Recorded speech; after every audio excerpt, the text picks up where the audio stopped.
The sun hung low over the rolling fields of rural Ohio, casting a golden glow across the endless sea of grass, when a sudden, bone-rattling thud shattered the peace. Linda Grayson, a sturdy 45-year-old nurse with a heart as tough as the Midwest soil, found herself sprawled on the ground, the air knocked out of her lungs. Above her loomed a leather-clad biker, his heavy boot pressed cruelly into her stomach, a sneer curling his lips. "Lost, huh, city girl?" Jake, the leader of this rough pack, chuckled as his gang circled closer, their motorcycles growling like hungry beasts. Pain seared through Linda, but her eyes flickered with defiance that hid a secret this thug could never imagine. In the distance, the faint whir of a helicopter blade sliced through the air, a promise of salvation she clung to. Who was this woman they dared to trample? And what storm was about to descend upon them? The day had started so simply. Linda, with her practical brown ponytail and a worn denim jacket, was driving her old Ford pickup to visit her father, General Robert Grayson, a 68-year-old retired Navy SEAL who lived quietly in a farmhouse just off Route 23. She'd always admired his strength, the stories of his valor in Vietnam and beyond, etched into her memory like a badge of honor. But now, with her car's engine sputtering to a halt, miles from help, that strength felt miles away. The bikers, 5 of them all grizzled and loud, had roared up moments after she stepped out, their laughter cutting through the stillness. Jake, with his scarred face and cocky grin, seemed to relish her vulnerability. "Need a hand, sweetheart?" he mocked, stepping closer. Linda tried to stand, her nursing instincts kicking in to assess her own injury, but Jake shoved her back down with that deliberate stomp. The pain was sharp, a gasp escaping her lips, yet her mind raced. She'd learned a thing or two from her dad: keep calm, assess, fight back when you can. "Get off me," she rasped, her voice steady despite the ache. The bikers laughed louder, one kicking dirt at her, as Jake leaned in, his breath reeking of cheap whiskey. "You're in our territory now," he growled. But Linda wasn't just any woman. Beneath her practical exterior burned a fire stoked by years of watching her father command respect, a fire that flared as she clutched her side and glared up at him.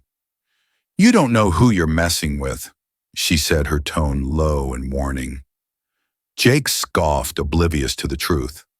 Her father wasn't just a retired soldier. He was a legend, a man whose name still carried weight in military circles. And that helicopter sound, it wasn't a farmer's crop duster. It was coming for her. As the bikers jeered, Linda's hand fumbled toward her pocket where her phone lay, just out of reach. She needed to warn her dad to summon the storm she knew he could unleash. The whirring grew louder, a lifeline in the chaos, and her heart pounded with a mix of fear and hope. These men had no idea what was about to hit them, a reckoning born from a daughter's courage and a father's unbreakable bond. The circle of bikers tightened around Linda, their shadows stretching long and menacing across the grass as the afternoon sun dipped lower. Jake towered over her, his boot still hovering near her side, as if daring her to move. The pain in her stomach throbbed, a dull ache that made every breath a struggle. But her mind was sharp-honed by years of emergency room shifts and her father's gruff lessons in resilience. "You're a feisty one," Jake sneered, wiping sweat from his brow. "But out here, nobody's coming to save you." His gang chuckled, their motorcycles idling with a low, menacing rumble that vibrated through the ground. Linda's eyes darted to her phone, now kicked a few feet away, by one of the bikers, a lanky man with a patchy beard, who grinned as if it were a game. She lunged for it, ignoring the stab of pain, but Jake was faster, stomping down to pin her wrist. "Not so fast," he said, his voice thick with mockery. The others joined in, one yanking her jacket, while another rummaged through her truck, tossing out a first aid kit and an old photo of her and her dad in his SEAL uniform. "What's this, your daddy's a soldier boy?" the bearded one taunted, holding the picture up. Linda's blood boiled, but she bit back a retort, knowing anger wouldn't help her now. Her thoughts drifted to her father, General Robert Grayson, a man who'd faced down enemies in jungles and deserts, his steely gaze a comfort in her childhood nightmares. She remembered the summer he taught her to shoot a rifle, his voice steady. "Stay calm, Linda. The fight's in your head first." Those words echoed now as she lay pinned, her wrist throbbing under Jake's boot. She twisted, using her free hand to shove at his leg, but he laughed, pressing harder. "You're tougher than you look," he admitted, "but you're still just a woman alone." The helicopter sound grew louder, a rhythmic pulse against the biker's jeers, and Linda seized the moment. "You're wrong," she gasped, locking eyes with Jake. "I'm not alone. My dad's a SEAL general, and he's coming for you." The words hung in the air, met with a roar of laughter from the gang. "A general. Out here?" Jake doubled over, clutching his sides. "Lady, you're delirious. Maybe that kick to the gut scrambled your brain." The bearded biker tossed the photo aside, and the others revved their engines as if to drown out her claim. But Linda knew better. She'd called her dad that morning, mentioning her trip, and he'd insisted on keeping his old military radio on just in case. The helicopter's approach wasn't coincidence. It was her father's doing. Still, the biker's disbelief fueled their bravado. Jake yanked her to her feet, his grip bruising her arm. "Let's see if your general shows up," he spat, shoving her toward the truck. The gang cheered, planning to ransack her belongings, unaware that the whirring overhead was no illusion. Linda stumbled, her vision blurring with pain and determination. She caught a glimpse of the sky, a dark silhouette against the clouds, and whispered a prayer. Her father's training had taught her survival, but it was his love that gave her hope. The bikers might think they had the upper hand, but the tide was turning. The helicopter's shadow loomed larger, and with it came the promise of a reckoning they couldn't fathom. The helicopter's shadow swept over the field like a dark omen, its blades chopping through the humid air as the bikers froze, their laughter fading into uneasy murmurs. Linda, still clutching her bruised wrist, felt a surge of relief wash over her, though the pain in her stomach lingered like a stubborn ache. Jake's grip on her arm slackened, his cocky grin faltering as he squinted upward. "What the hell is that?" he muttered, his voice losing its edge. The bearded biker dropped the photo he'd been waving his hands, trembling slightly while the others exchanged glances, their bravado crumbling under the weight of the approaching machine. General Robert Grayson stepped out of the helicopter before it even touched the ground, his boots hitting the grass with the authority of a man who'd commanded battlefields. At 68, his frame was still solid, his silver hair catching the sunlight and his eyes sharp and unyielding, locked onto Jake. Behind him, two former SEAL comrades emerged, their presence a silent threat. Linda's heart leapt. She'd seen that look on her father's face before, on the day he'd returned from his last mission, weary but unbreakable. "Step away from my daughter," Grayson's voice boomed, cutting through the tension like a blade. His tone carried decades of discipline, a command that brooked no argument. Jake hesitated, his hand still on Linda's arm, but the sight of the uniformed men, each carrying the quiet confidence of elite warriors, made him reconsider. "Your daughter," he scoffed, trying to salvage his pride. This some kind of setup. But his gang was already backing off, their motorcycles idling nervously. Linda pulled free, stumbling toward her father, who caught her with a gentleness that belied his stern exterior. "Dad," she whispered, tears welling up as the pain and fear spilled over. Grayson's jaw tightened, his hand resting on her shoulder. "You're safe now," he said softly, then turned his gaze back to Jake, his expression hardening. The confrontation escalated quickly. Jake, fueled by a mix of defiance and desperation, lunged at Grayson, fists raised. The general sidestepped with the grace of a man half his age, grabbing Jake's arm and twisting it behind his back in one fluid motion. The bikers gasped, one reaching for a knife, but Grayson's comrades moved like shadows, disarming him before he could blink. "You picked the wrong fight," Grayson growled, forcing Jake to his knees. The scuffle was brief but intense, a display of skill that left the gang reeling. Linda watched her pride in her father mingling with relief as the dust settled around them. Then came the unexpected twist.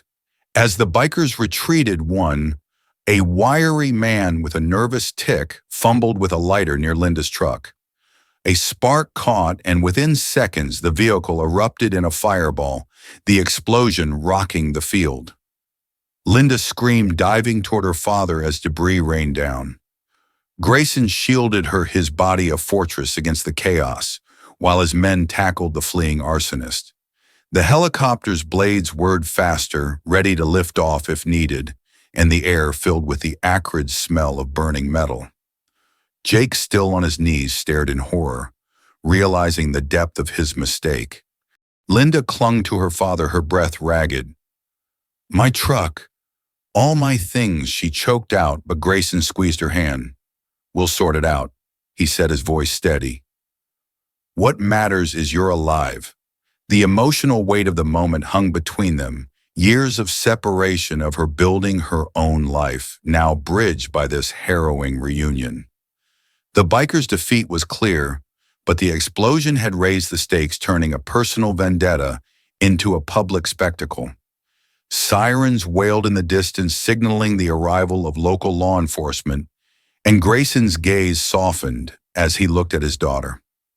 "Let's get you home," he murmured, guiding her toward the helicopter as the flames flickered behind them.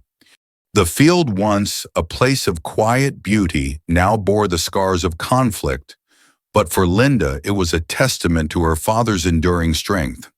The biker's arrogance had crumbled, and the legend of General Grayson had been reborn in her eyes. As the helicopter's door closed, she glanced back at the smoldering wreckage, knowing this was only the beginning of their story's next chapter. The wail of sirens grew louder as the helicopter lifted off its blades, slicing through the smoky air, leaving the smoldering remains of Linda's truck behind. General Grayson held his daughter close to his arm, a steady anchor as they hovered above the chaos. Down below, local police cars skidded into the field, their lights flashing red and blue against the golden grass. Officers spilled out handcuffs at the ready as Jake and his gang were rounded up, their defiance replaced by sullen silence. Linda peered out the helicopter window, her heart still racing from the explosion, the ache in her stomach a dull reminder of the ordeal. Her father's presence beside her was a comfort, a bridge back to the safety of her childhood. The police took charge quickly, their radios crackling with reports as they secured the scene. Grayson leaned toward the pilot, issuing a low command to land near the farmhouse, his military precision undimmed by age. As they touched down, an officer approached, a middle-aged man with a weathered face who nodded respectfully at Grayson. "General, we've got it from here," he said. "We'll need a statement from your daughter when she's ready." Grayson gave a curt nod, his hand never leaving Linda's shoulder. "She'll be at my place," he replied, his voice firm. The officer tipped his hat, casting a wary glance at the cuffed bikers being loaded into patrol cars. Back at the farmhouse, a modest two-story home with a wraparound porch, Linda sank into an old plaid armchair, the familiar creak of the wood grounding her. Grayson fetched a glass of water, his movements deliberate, and sat across from her. The room smelled of cedar and coffee, a scent that carried memories of her youth. Sunday mornings with her dad reading the paper, her mother humming in the kitchen. Now it was just the two of them, and the silence was thick with unspoken gratitude. "You scared me half to death," Grayson said, his voice softening. Linda managed a weak smile. "You scared them more," she replied, and for the first time that day he chuckled, the sound warm and rare. Outside, the police brought Jake forward, his hands cuffed behind his back. Grayson stepped onto the porch, his silhouette framed by the setting sun. "You've got a lot to answer for," he said, his tone measured but cold. Jake, his face bruised from the earlier scuffle, looked up, his bravado gone. "I didn't mean for the truck to blow," he muttered. "Just wanted to scare her." Grayson's eyes narrowed. "You stepped on my daughter. That's where it ends." But then Jake's shoulders slumped and he added, "I was in the Army once. Got discharged after a bad op. Thought I'd show the world I didn't need 'em." The confession hung in the air, a flicker of humanity in the man who'd caused so much harm. Linda joined her father on the porch, her curiosity piqued. "Why'd you hate us then?" she asked, her voice steady despite the day's toll. Jake shifted uncomfortably. "Misunderstood," he said. "Thought you military types looked down on me." Grayson studied him, then sighed. "We don't abandon our own," he said. "But you chose the wrong path today." The police led Jake away, and Linda felt a pang of something pity, perhaps mixed with relief. Her father turned to her, his expression softening. "Let's eat," he suggested, guiding her inside. Over a simple dinner of roast chicken and mashed potatoes dishes, her mother once made, Linda and Grayson shared stories. He recounted a mission where he'd saved a squad under fire, his voice steady, but his eyes distant. She told him about her nursing days, the lives she'd touched, and how his lessons had shaped her. The explosion, the bikers, the fear, it all faded into the background as they rebuilt their bond. "I'm proud of you," Grayson said, his hand covering hers. "And I'm sorry I wasn't there sooner," Linda squeezed back. "You were right on time, Dad." The night deepened, the farmhouse quiet except for the occasional creak of the floorboards. The ordeal had ended, but it left a mark, a reminder of family strength and the possibility of redemption. Linda knew the bikers would face justice, but her father's wisdom suggested a chance for change. As they cleared the table, she felt a renewed sense of purpose, her heart full despite the day's trials. The farmhouse glowed softly under the moonlit sky as Linda stood on the porch, the cool night air brushing against her bruised skin. The events of the day lingered like a fading echo, the bikers' taunts, the explosion, her father's timely rescue. Yet a sense of peace settled over her. Inside, General Grayson washed the last of the dinner dishes, the clink of porcelain a comforting rhythm. The police had called earlier, confirming Jake and his gang were in custody, their charges ranging from assault to reckless endangerment. Linda glanced at the horizon where the helicopter's silhouette had vanished and felt a swell of pride. Her father's legacy wasn't just in his medals, it lived in her too. She stepped back inside the warmth of the living room, wrapping around her like a blanket. Grayson turned, drying his hands on a towel, his face etched with the lines of a life well lived. "You okay?" he asked, his voice gentle but firm. Linda nodded, sinking into the armchair again. "More than okay," she said. "I was thinking, maybe I should write about you. Your story's what you did today. People need to know." Grayson raised an eyebrow, a rare smile tugging at his lips. "You think anyone wants to read about an old soldier?" he teased. "They'd rather hear about you standing up to those fools." The conversation drifted to lighter memories, summers at the lake, her first fishing trip with him, the day he'd pinned her with a junior marksman badge. Each story wove a thread of their bond stronger now than ever. Linda's mind buzzed with ideas for a book, a way to honor her father and inspire others. She imagined retirees like her audience sipping coffee as they turned the pages, nodding at the grit and love within. The thought filled her with purpose, a new chapter to match the day's drama. Outside, the night deepened, crickets chirping in the distance. Linda stepped onto the porch once more, her father joining her. They stood in silence, watching the stars emerge, a quiet testament to survival and family. "You've always been my hero," she said softly. Grayson squeezed her shoulder. "And you're mine," he replied, his voice thick with emotion. The sirens were gone, the biker's threat a memory, and in its place was a renewed connection, one that would carry them forward. As the first light of dawn hinted on the horizon, Linda knew this wasn't the end but a beginning. She'd write her book, share her father's courage, and maybe even visit Jake one day to see if he'd found his own path. The farmhouse stood as a beacon, its walls holding stories of resilience.